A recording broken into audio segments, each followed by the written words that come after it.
Assalamualaikum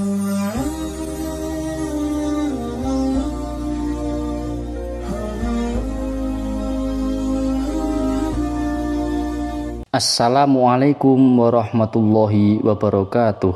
Sahabat Ashabus Syair yang dirahmati Allah Subhanahu wa Ta'ala, berikut adalah kisah seorang curi yang beruntung karena ia mendapatkan istri yang cantik dan juga kaya. Semula pemuda ini hendak mencuri di sebuah rumah yang ternyata dihuni seorang perempuan. Banyak kisah yang mengungkapkan hikmah di balik kesabaran seorang muslim. Misalnya kisah berikut yang terjadi pada era generasi sesudah para sahabat Nabi Muhammad SAW. Di Damaskus, Suriah, berdirilah Masjid At-Taubah. Masjid itu tersohor antara lain karena dikelola seorang tabi'in yang soleh dan alim, yakni syekh tersebut hidup sederhana, sembari mengajarkan ilmu-ilmu agama kepada penduduk setempat. Suatu hari datang seorang pemuda ke masjid tersebut. Tampak dari penampilannya pemuda ini tergolong miskin. Dia tiba di Damaskus dalam rangka mencari ilmu atau tholabul ilm. Tidak ada satupun sanak famili atau kenalan di kota tersebut. Sesudah hadirin majelis bubar, pemuda tadi meminta izin untuk bertemu sang syekh. Wahai imam, saya pemuda miskin yang datang jauh-jauh dari luar Damaskus. Saya tidak punya siapa-siapa di kota ini, namun saya ingin berguru kepada engkau, katanya membuka pembicaraan. Nah itu, apakah engkau mengizinkan saya tinggal bersama engkau? Bolehkah saya tinggal di masjid ini dan makan serta minum bersama keluarga engkau? Lanjutnya, singkat cerita, syekh tersebut setuju, maka pemuda ini tinggal bersamanya. Sahabat Ashabus Syair yang dirahmati Allah, 3 bulan berlalu, pemuda tadi mendapati kebiasaan zuhud syekh yang tabi'in ini. Bila ada rezeki, syekh yang keluarganya makan rutin 2 atau 3 kali sehari. Mereka berpuasa bila sedang kekurangan makanan. Pemuda itu pun mengikuti irama kehidupan sang syekh dan keluarga. Bagaimanapun kali ini agak berbeda. Sudah 3 berturut-turut syekh berpuasa. Mungkin karena sudah kebiasaan, tubuh syekh tersebut tidak terlalu kelaparan. Namun pemuda tadi tidak kuat, dia sangat lapar. Saking laparnya, dia terpaksa mengikat perutnya. Matanya berkunang-kunang, kepalanya terasa berat. Saat itulah datang bisikan jahat. Terlintas di dalam benaknya, dirinya kini sudah diperbolehkan secara syariat untuk mencuri makanan sekadarnya. Ba'dal Isya, pemuda itu melancarkan aksinya. Dia memanjat dinding luar Masjid At-Taubah yang menempel pada dinding di rumah-rumah warga. Sahabat Ashabus Syair yang mati Allah, rumah pertama yang dihampirinya hanya diisi beberapa remaja putri. Dari celah balik atap, pemuda itu mengintip ke dalamnya, tetapi langsung memalingkan wajah dari para perempuan itu, sebab tujuannya mencuri makanan bukan yang lain-lain. Dia terus merangkak ke atap rumah berikutnya. Dia mencium aroma makanan sop terong yang baru saja dimasak. Pelan-pelan pemuda ini meluncur turun dari atap, lalu masuk ke dalam dapur. Di tengah kegelapan, dia membuka tutup panci, kemudian mengambil terong dari dalamnya. Saat sedang mengunyah, hampir saja dia menelan terong itu. Tiba-tiba dirinya diketat takut kepada Allah.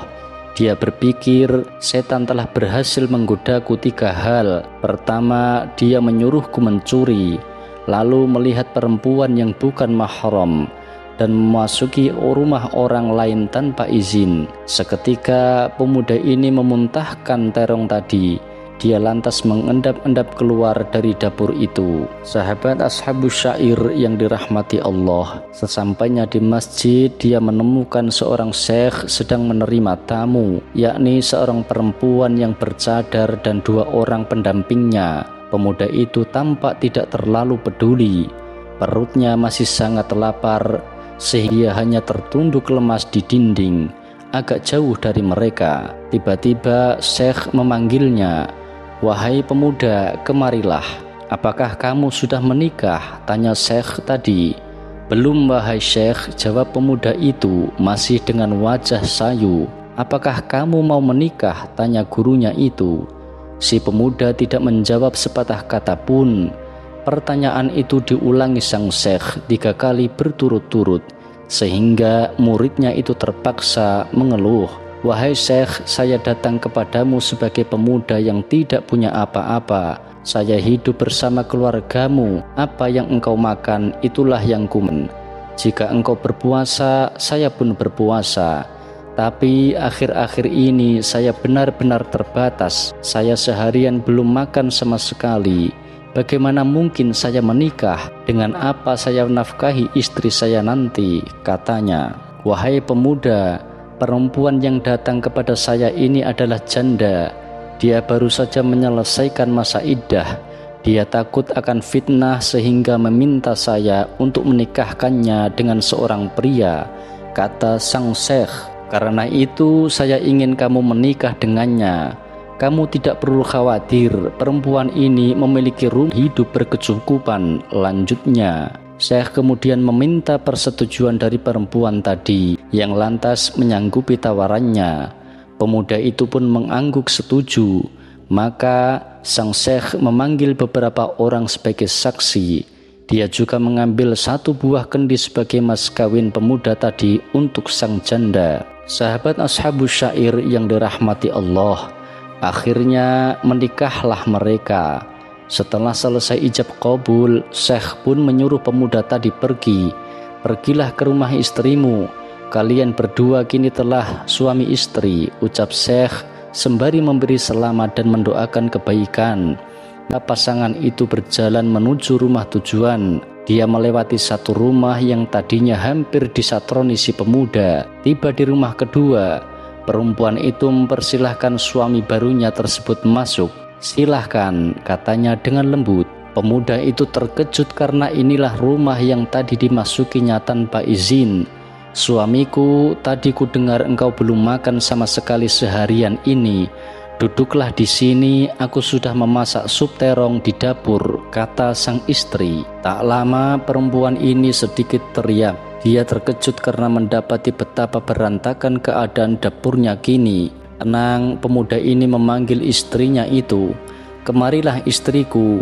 Maka diceritakanlah kronologi sesungguhnya. Awalnya ia berniat mencuri karena lapar, hingga akhirnya meninggalkan perbuatannya itu dengan memuntahkan terong ke lantai.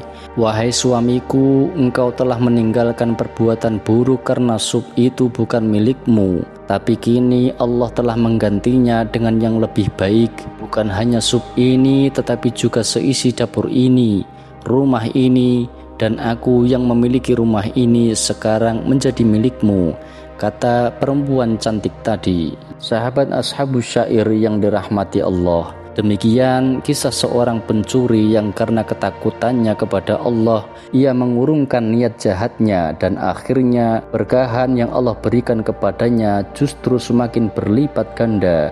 Wallahu a'lamu bissawab. Terima kasih telah meluangkan waktu untuk menyaksikan video ini. Jangan lupa like, komen, dan subscribe channel ini sebagai bentuk dukungan Anda kepada kami. Wassalamualaikum warahmatullahi wabarakatuh.